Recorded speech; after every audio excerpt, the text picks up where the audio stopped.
Hello friends, అందరికీ నమస్తే. నేను మీ నాగరాజు పోలగాని మాట్లాడుతున్నాను. అయితే వాస్తవంగా చెప్పాలంటే అల్లు అర్జున్ పై సెన్సేషన్ లో ఒక క్రియేట్ నమోదైంది అనమాట. ఆ క్రియేట్ కూడా ఏంటంటే పుష్ప 2 సినిమా రిలీజ్ రోజున తొక్కిసలాట జరగడంతో ఒక మహిళ మృతి చెందింది. అలాగే ఆమె కొడుకు అయినటువంటి అబ్బాయి కూడా తీవ్రమైన పరిస్థితుల్లో ఎదుర్కొంటున్నారని చెప్పి మనకి వచ్చిన వార్త విషయం పైన ఈ రోజు అల్లు అర్జున్ ని టాస్క్ ఫోర్స్ పోలీసులు పొద్దున్న బెడ్రూమ్ కి వెళ్లి మరి అరెస్ట్ చేశారనమాట.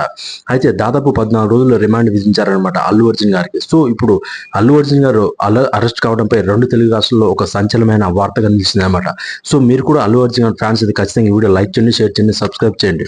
మరి అల్లు అర్జున్ అరెస్ట్ కావడానికి గల కారణాలు ఏంటో ఇప్పుడు మనం తెలుసుకున్నాం. అల్లు అర్జున్ అరెస్ట్ కావడానికి దాదాపు పుష్ప 2 సినిమా రిలీజ్ అయిన తర్వాత చూడడానికి సంజయ్ థియేటర్ దగ్గరకు వచ్చారు. అది కూడా ఆర్టీసీ క్రాస్ రోడ్ బాగా బిజియెస్ట్ ఏరియా అనమాట. అయితే యాజమాన్యం మాత్రం ఇక్కడ పోలీసులకి ముందుగానే నోటీస్ ఇచ్చినట్టు ఈ రోజు ఒక నోటీస్ కూడా రిలీజ్ చేసింది అనమాట. ఆ తర్వాత అల్లు అర్జున్ వెళ్ళిన తర్వాత పోలీస్ ప్రొటెక్షన్ సరిగా